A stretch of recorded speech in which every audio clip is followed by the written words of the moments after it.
All right, so I'm here with Amanda Hautmann. Amanda, talk about the year that you graduated, what you studied at Teal, and what you did after Teal for us. So I graduated Thiel in 2017, and I double majored in neuroscience and psychology and had a minor in music performance. And afterwards, I went on to the Rochester Institute of Technology, where I received my master's of science in experimental psychology. Very cool. And what are you doing currently? So I currently work at Nationwide Children's Hospital as a research associate in the Center for Injury Research and Policy in the Abigail Wexner Research Institute. Wow, long title. Very- Yeah. How has this recent pandemic affected your current work? If it at all, if any, has it affected it? So my boss and I transitioned into work from home about 2.5 weeks ago. My boss started getting really paranoid, so we moved over pretty early on compared to a lot of the people in the hospital setting and research. So we've been doing a lot of work from home, which includes a lot of Skype calls and a lot of Zoom calls daily with my boss. Along with a lot of collaborator calls, working on a lot of papers and manuscripts, working on protocols, things that we can do at home. So then when we get back into the office, we'll be able to jump right back into our studies. Okay. How did your time at Teal prepare you for your master's program? So the big thing I would have to say was the whole liberal arts education was really beneficial to that, because I came in with a whole breadth of knowledge going into my program. Specifically, though, I'd have to say that the research was really beneficial. As Clarissa had mentioned, which I forgot a little bit about, I'm not going to lie. When I was a senior at Teal, I was completing a study with another student, and it was about our football team and concussions. And I wouldn't even say halfway through, like at the beginning of our study, I actually went whitewater rafting with Than and Greek life, and I ended up falling out of the raft and getting a concussion myself. And so I had to go through the process of not only continuing my studies, but also going through like disability services to get all the help that I needed with the concussion. I also at the time had to take the GRE with my concussion and had to go through that process. And so the people and the professors were a huge help in making sure that I was completing all my work, and they really worked with me to get through that all. Yeah. And the irony of it all is you were doing all of the concussion research, obtain a concussion, and now are currently working in a field working with children with concussions, Yeah. correct? Yeah. Yeah, so prior to recording this session, I asked Amanda if she was okay with sharing this story, and I think it's just a really great example of how life experiences can really shape where we end up professionally. So it's not all of, just the things you think to put on your resume or the things that happen in the classroom. Sometimes it's just the things that happen to you. And, and I'm sure you have an extraordinary amount of empathy when you work with these clients based on your own experience. Yes. So I was going to ask a question because I've been asking other alumni, tell me about a challenging time, but I think we kind of covered that in that response. Yeah. But if you want, you could still kind of answer that question. Tell me about a challenge you've worked through professionally. What was it and how did you work through it? So recently we've been going through a lot of different transition on my team. So my center is comprised of different teams, and we've been having a lot of transition because a lot of people are leaving, and we're having just that time of year, I guess. Yeah. And so it's been interesting, how expectations have been changing, because now I'm taking on the role of 3 people. And so having to battle holding the expectations of my previous work while also combining the work of 2 other people on top of that. And now we're working from home. Yeah. It's been kind of chaotic and very crazy, but thankfully my boss has been very helpful in getting us to where we need to be in terms of the work. So kind of going back to, you kind of referenced having like a standard for your work when you were in one position, and now you've got like 3, right? So you still only have the same amount of energy, same amount of time. So what do you do with that? You know, how do you cope with that? A good question. Trying to figure it out. Okay, that's an acceptable answer. Yeah, it's been very chaotic. And so I went from being project manager on 4 projects to being project manager on 10. So it's a very drastic change, because now I have to not only know the nitty-gritty details of one study, I have to know it for all of them, with the understanding that, you know, one day on a Thursday, I'm going to have a meeting at 10 o'clock for one project, and then I have to completely shift gears to move to the 11 o'clock meeting that's going to be talking about the separate project. So that's pretty common. That's like my day. For a lot of metacognition, it sounds like. Yes. Yeah. Lots of changing gears and thinking on my feet. So. Okay. So this is a big question, and if you need a moment to answer it, you can take a moment. What would you say at this point in your life is your purpose? That is a big question. But Sure. for some reason, I already knew the answer. I think really to help people.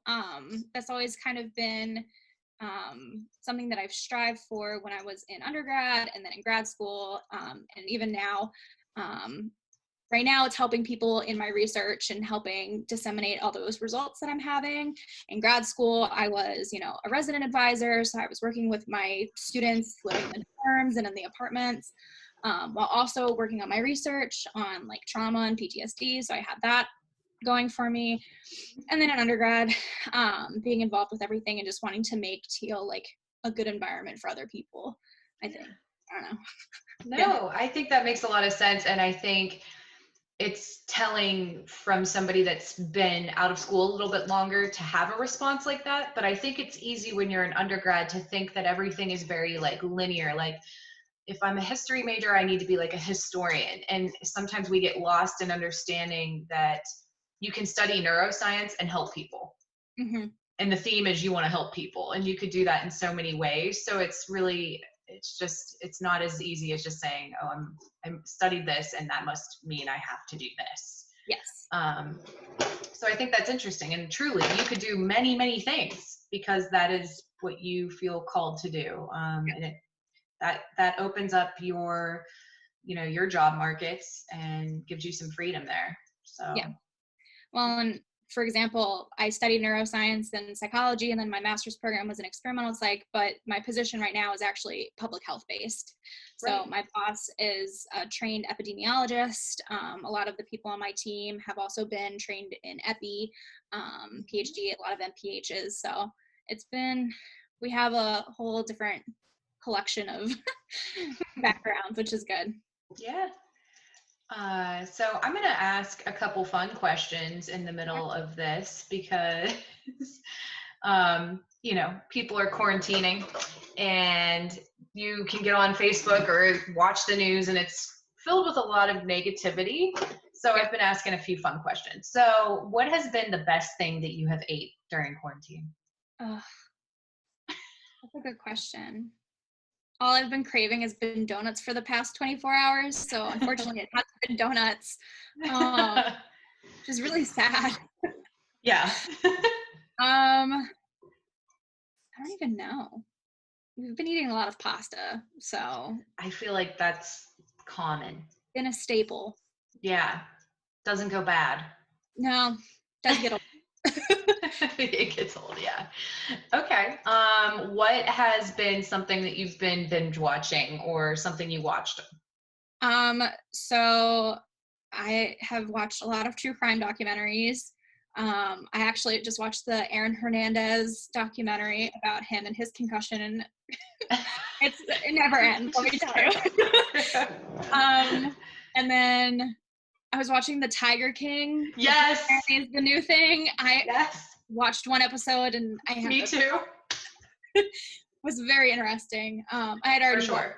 I already watched Love is Blind, so that one I'm still reeling over. But. Yeah. That's fun. Yeah. And has there been a beverage of choice during quarantine? Water. Oh my gosh. Second person to say that. I'm gonna be here, like I have to kind of maintain some sort of, schedule and like maintain, some semblance of what my regular day is, and I always have water at the desk. Yeah, that's good. I mean, that's pretty much me too. Some water and coffee and some tea. So nothing that exciting. So as you know from having went through it, senior year is a roller coaster ride because you're like, it's my final year at Teal and I'm also getting ready to do whatever's next. So you're planning for that. You're like 1 foot in, 1 foot out the door. And our seniors are obviously overcoming this huge unexpected event that stopped them in their tracks, whether it was athletics, academics, theater, they were just shocked. So do you have any words of wisdom or advice or comfort for them right now? Well, I would say first that I'm sorry that you have to go through this. I honestly can't imagine having my senior year basically squashed halfway through. It's really, unfair. I feel like, the world's not fair, but this is really unfair for those seniors. In terms of, comfort, make sure that you keep up with what you're doing. Continue to talk to your professors. Coming from Teal, we all know that our professors will always be there for us. And reaching out to them and constantly having that open communication with them that we would still have regardless if we were on campus or off is just as important now, probably more so. And I'll throw it out there that if anybody needs help with any classwork or if I don't really know what I can help with, but my help out there. I know Clarissa is really good at helping with resume stuff, but if somebody wants me to review a CV or a resume or a cover letter or a personal statement, I know like grad school applications are already done, but like if you're in that process, like I'll help wherever is needed. Yeah, and due to the downtime, who knows, we might have some students rethinking, that maybe they wanted to go straight into the workforce, but now they're thinking gap year, let me really get my stuff together, my documents together, and put together a really good application. So yeah. I completely agree with Amanda. I'm happy to look at things, but it doesn't hurt to have a recent grad also look at your CV and those types of things because the advice is going to be really relevant and current. So I support that. So I guess one more question. If you could boil it down to a sentence or two, what made your Teal experience special, Amanda? I don't know why it's taking me so long. I'd have to say the people in the environment are what made it special. Okay. And is there anybody in particular you want to give a shout out to? So I've seen Dr. Gallagher a couple times on Facebook. I'll shout out to her. Can't forget Dr. Butcher, with all his help with all the neuroscience stuff and leading me towards my concussion research. Yeah. Is it awful that that's the only two people I can think of? It's okay. We'll make it sound intentional. Dr. Gallagher and Dr. Butcher. There we go. All right. Well, that's it for us. So Amanda, again, thank you so much for your time. Thanks for being a connected alum. And I'm sure students will enjoy hearing from you. Yeah.